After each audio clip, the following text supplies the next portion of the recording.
Hi everybody, thanks for tuning in. Eli here on a very cold November morning, and today I want to tell you 5 things that I dislike about my 2005 Lotus Elise.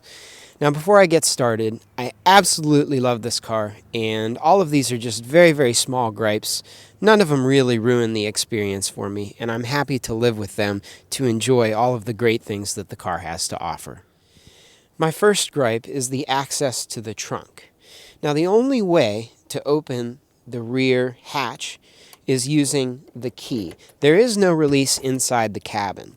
So if you've taken a friend somewhere and you're dropping them off and the car is running, you have to shut the car off so that you can get out of the car, walk to the back, and then open it with your key to let them out.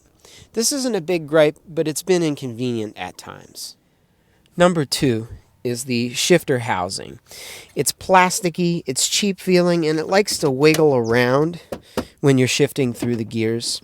It doesn't have the solid feel that my Porsches do. I do love the shifter action in this car, but I wish the housing was a little bit more sturdy and had a more premium feel to it. Number 3 is less of a car problem and more of a me problem. So I'm vertically challenged. I'm about 5 feet 5 inches tall. And the seat doesn't offer much adjustability. Now it slides up far enough for me just fine, but I wish I could adjust it up just a little bit higher so I had a better line of sight onto the road. I think this seat would work well for most people, but for me I wish I had that just little bit extra adjustability in the driver's seat. Number 4 is the headlights. Now, I love the look of the headlights, and I love the look of the front of the car. What I don't love is when you're driving at night, it's like driving by candlelight. The headlights are the next thing on my list to upgrade so that I have a little bit better visibility at night. I don't usually drive this car at night if I don't have to. It's certainly one that looks best during the day. But when I do have to, I exercise a little bit extra caution because the headlights are relatively dim.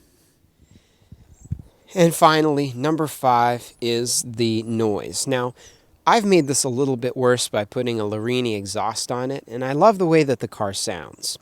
But if you're spending a whole day in the car, or if you're going on a longer trip, it starts to get very drony, and it wears on your hearing over time. So one of the best things I invested in for driving this car is these Bose noise-canceling headphones.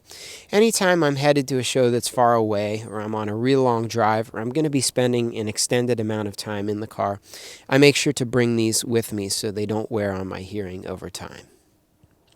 And so there you have it. There's 5 things that I dislike about my Lotus Elise. This video is very difficult to make because, truth be told, I absolutely love this car. It's been bulletproof, it's been wonderful, and it's given me more joy than any other car I've ever owned. If you wouldn't mind subscribing and leaving me a comment down below, I'd love to connect with you, and stay tuned for the next one. Thanks, guys.